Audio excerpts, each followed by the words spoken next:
প্রায় দেখি, মানে এই প্রশ্নে আমি আর আপনি প্রায় একই জায়গায়, সুতরাং আপনি এটা পার্সোনাল নিয়েন না। আমরা এনসিপি রে যেমনি করে ধরি, মানে নতুন রাজনৈতিক দলরে, যে তোমরা ইফতারে টাকা পাইছো কই, গাড়ির শোডাউনে টাকা পাইছো কই, তোমরা বাসা ভাড়া কেমনে দেও, তো মানে আমরা যেরকম ক্রিটিক্যাল ওদের প্রতি থাকি এই কথা বললে যে আপনারা আসছিলেন যে নতুন রাজনৈতিক বন্দোবস্তের কথা বললে, এবং আমরা দেখাই যে আমরা চাই না যে ওরা এগুলি করুক, কিন্তু ওইগুলি না করে কি বাংলাদেশের রাজনীতি করা সম্ভব? এক।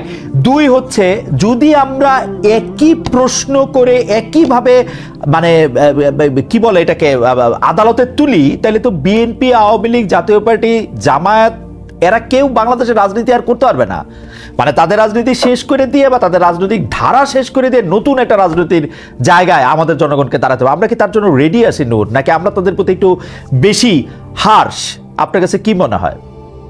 না, এখানে তো আন্দোলনের আগে একটা পরিষ্কার ঘোষণাই ছিল যে আমরা একটা ব্যবস্থার পতন ঘটিয়ে একটা নতুন রাজনৈতিক বন্দোবস্ত প্রতিষ্ঠিত করতে চাই। আজকের এই যে পরিবর্তিত পরিস্থিতি, এই পরিস্থিতি আনতে যে যারা জীবন দিয়েছে, আপনি সেদিনও পত্রিকা লক্ষ্য করেছেন, আপনার আমার পটুয়াখালী জেলার বাউফল উপজেলার একটি ছেলে মারা গিয়েছে, যার বাবা পত্রিকার সাক্ষাৎকার দিয়ে টেলিভিশনে বলেছে যে রিক্সা এবং গরু বিক্রি করে তার ছেলের চিকিৎসা করেছে। তো এই যে একজন সাধারণ শ্রমজীবী মানুষ, সে যে জীবন দিয়েছে বা এই মৃত্যুবরণ যারাই করেছে এই আন্দোলনে শহীদ হয়েছে, তাদের অধিকাংশই একেবারে সাধারণ আম পাবলিক জনতা। তারা কোনো রাজনৈতিক দলেরও বড় নেতা না, কোনো এমপি মন্ত্রীর ছেলেও না, এবং তারা কেউ এমপি মন্ত্রী হতেও রাস্তায় জীবন দেয়নি। তারা একটা সুন্দর দেশ, একটা সুন্দর ব্যবস্থা, এই আহ্বানেই তারা রাজপথে নেমে এসেছিল। সেই আকাঙ্ক্ষাটা যদি আমরা পূরণ না করতে পারি, তাহলে আমরা কিসের নতুন রাজনীতির কথা বলছি? এখানে আপনি যথার্থই বলেছেন যে এনসিপি স্বাভাবিকভাবেই তারা যেহেতু সরকারে এই আন্দোলনের ছাত্র প্রতিনিধি হিসেবে 3 জন উপদেষ্টা পরিষদে গিয়েছেন, 1 জন পদত্যাগ করেছেন, 2 জনে আছেন, তো জবাবদিহিতাটা তো এখন তাদের কাছে অনেকে চাইবে। তারা তো সরকারে আছে, সরকারের পার্ট। আমি কিংবা সাকি ভাই, বিএনপি তো সরকারের পার্ট না। কাজে ওইখানে তো একটা বিশেষ করে আলোচনা সমালোচনার জায়গাটা তো থাকবে। সেইখানে তারা যখন একটা নতুন কিছুর কথা বলছে, একদিকে আওয়ামী লীগের বিচারের কথা বলছে, আবার আওয়ামী লীগের লোকজনকে নিয়ে তারা প্রোগ্রাম করছে, কিংবা তাদের ব্যবসায়ীদেরকে মাফিয়া, আমরা যারা লুটপাটকারী বলছি তাদেরকে আবার ব্যাকআপ দিচ্ছে, তাদের কাছ থেকে ফান্ড নিয়ে আবার প্রোগ্রাম করছে, তাহলে তো এটা ক্রিটিসাইজ করবেই।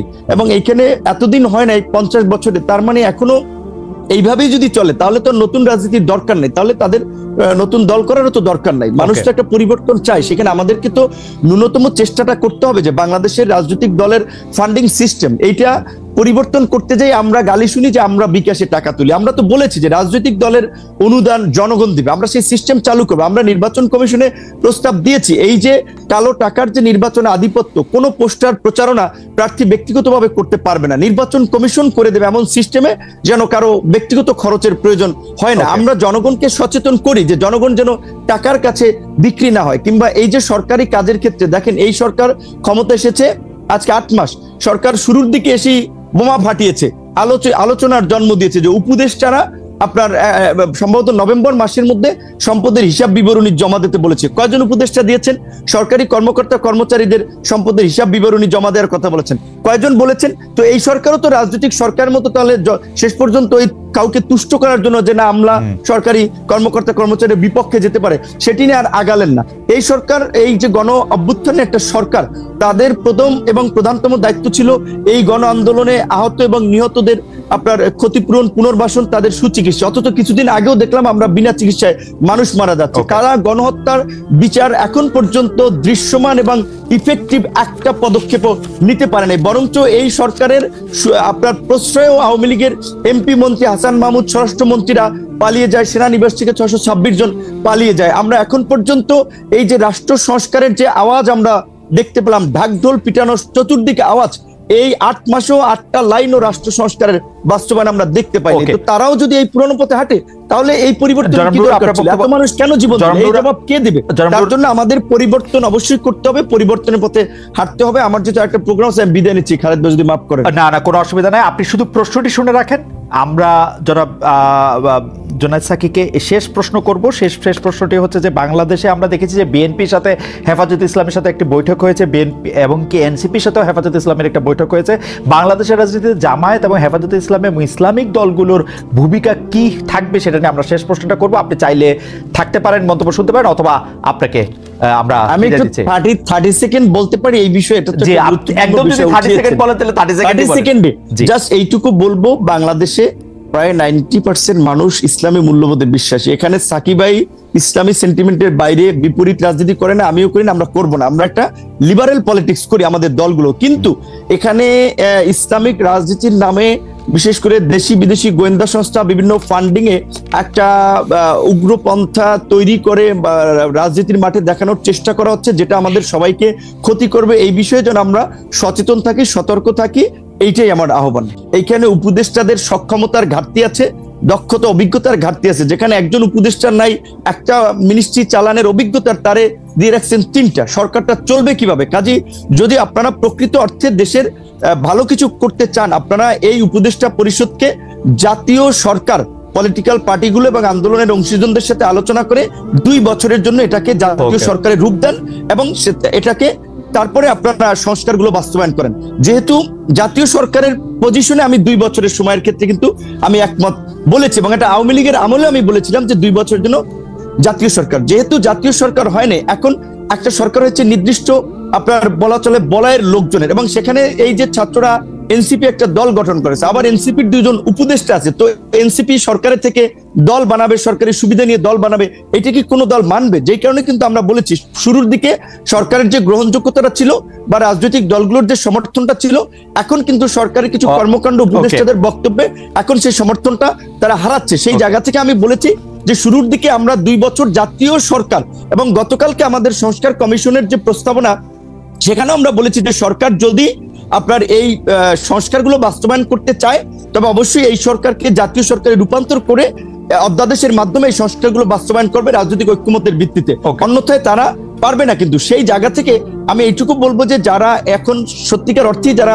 এই এনসিপি কে কেন্দ্র করে কিছু নতুন সুবিধাভোগী লোক তৈরি হয়েছে, যারা আগে কোনোদিন মিছিল মিটিংয়ে দেখিনি, রাজপথে দেখিনি, এখন তারা সমন্বয়ক, বড় বড় নেতা, এখন তারা মনে করছে যে আমরা যারা নির্বাচনের কথা বলছি তাদের খাবার তো বন্ধ হয়ে যাবে। যেই কারণে অনেকে ইন্টেনশনালি সোশ্যাল মিডিয়ায় এই ক্যাম্পেইনটা করছে যে বিপিনুর সকালে এক কথা হলে বিকেল এক কথা। ঠিক আছে, আপনার বক্তব্য পরিষ্কার।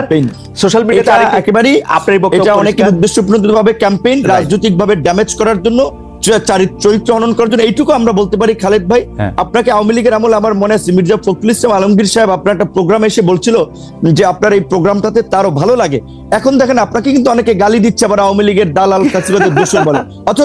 অথচ আপনি যখন আওয়ামী লীগের আমলে ছাত্রলীগ কিংবা অনেককে এসে করা প্রশ্ন করেছেন, তখন আমরা তালি দিয়েছি, এখন আবার আমরা গালি দিচ্ছি। এই যে আমাদের যে একটা স্বভাব, এই যে একটু বলি খালেদ ভাই, এই যে আমাদের যে মানে বলবো যে সস্তা একটা যে স্বভাব, আমার পক্ষে গেলে তালি, বিপক্ষে গেলে গালি, এইখান থেকে যদি আমরা জাতিকে বের করে নিয়ে আসতে না পারি, আমাদের সোসাইটিকে যদি সচেতন না করতে পারি, তাহলে কিন্তু আমরা যে নতুন বাংলাদেশ বিনির্মাণের কথা বলছি, রাষ্ট্র সংস্কারের কথা বলছি, এগুলো কিন্তু টেকসই হবে।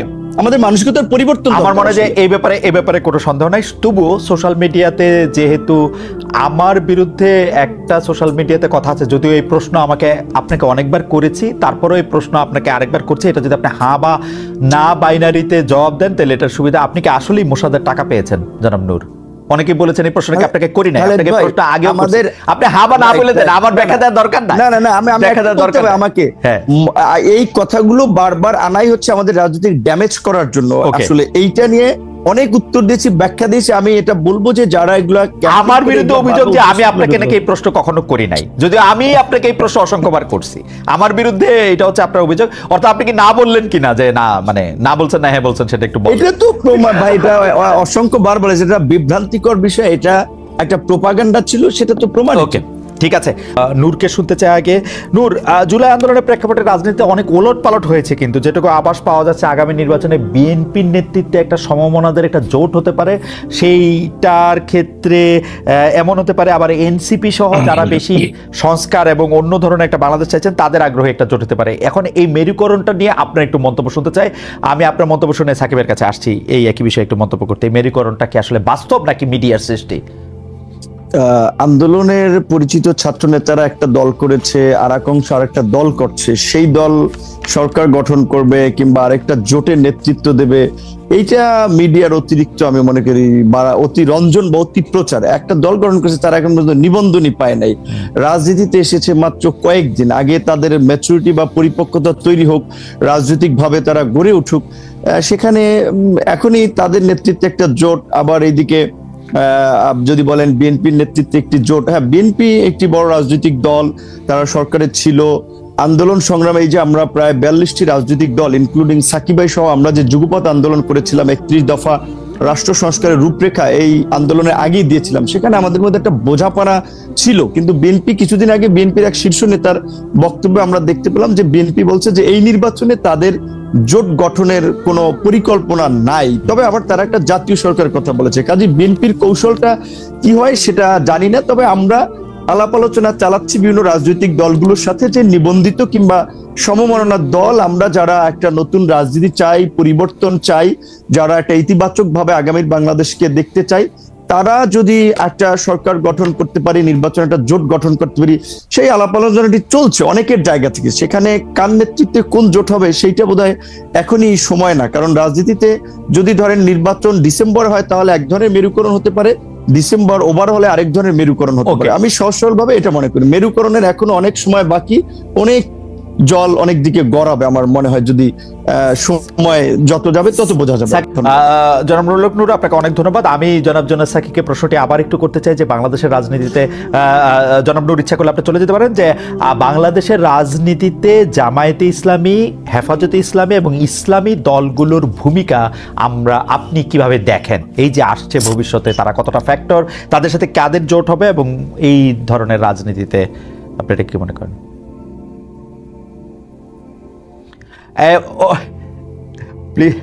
Please mute his mic. হ্যাঁ, ইয়া সাকিব ভাই।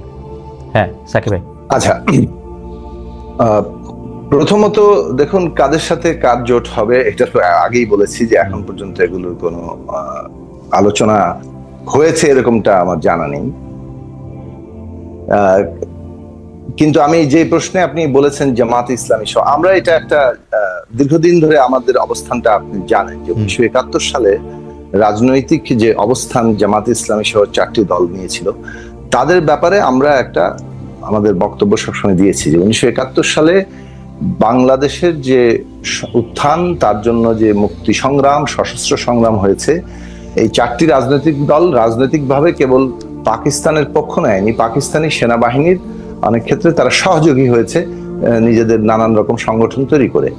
ফলে তারা এই বিষয়ে তাদের রাজনৈতিক অবস্থান এখন পর্যন্ত জনগণের কাছে তাদের যে ব্যাখ্যা সেটা হয়নি। তারা ক্ষমা চেয়েছেন এটা নিয়ে তারা বলেন, কিন্তু এটা স্পষ্ট, ক্ষমা যদি চেয়ে থাকেন এখনো তো চাইতে পারেন, তাই না? যে এই বিষয়ে তাদের জনগণের মধ্যে যেহেতু স্পষ্ট আছে সেই ব্যাখ্যা তারা এখন পর্যন্ত দেননি। ফলে এটা খুব গুরুত্বপূর্ণ প্রশ্ন, কারণ বাংলাদেশের অস্তিত্বের সাথে এটা সংযুক্তি আছে। সেই ক্ষেত্রে এই বক্তব্যটা আমরা সবসময় দিয়েছি।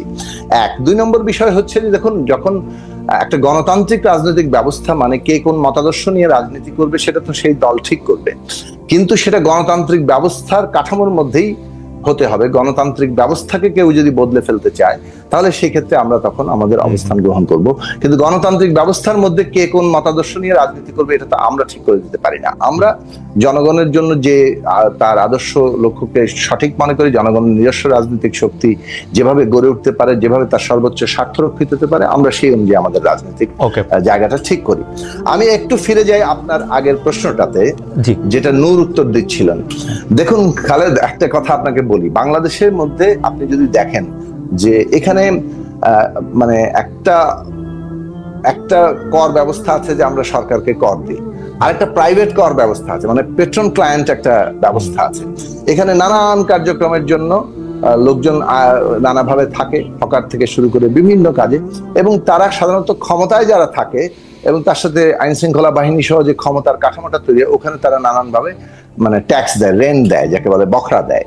তো এই যে এই বখরা একটা বিরাট অর্থনৈতিক কাঠামো, সামাজিক কাঠামো, যেটার সাথে রাজনৈতিক দল, বিশেষত ক্ষমতাসীন দলগুলো প্রায় মানে এমবেডেড, একটা অঙ্গাঙ্গী ভাবে যুক্ত থাকে। এখন এই যে জায়গাটা, এটা বাংলাদেশের এমন এই বিদ্যমান অর্থনৈতিক রাজনৈতিক বন্দোবস্তের একটা ফল। আমরা যে বন্দোবস্ত বদল কথা আমরা বলি, সেটা কেবলমাত্র কতগুলো কাঠামোগত নয়, সেটা আর্থসামাজিক ক্ষেত্রেও বটে। কিন্তু এটা তো কাঠামোগত পরিবর্তন, আইনগত পরিবর্তনটা প্রথমে করতে হয়, তারপরে ওই জায়গাগুলোতে পরিবর্তন আনার জন্য সেই রকম রাজনৈতিক শক্তিও লাগে যারা অঙ্গীকারাবদ্ধ।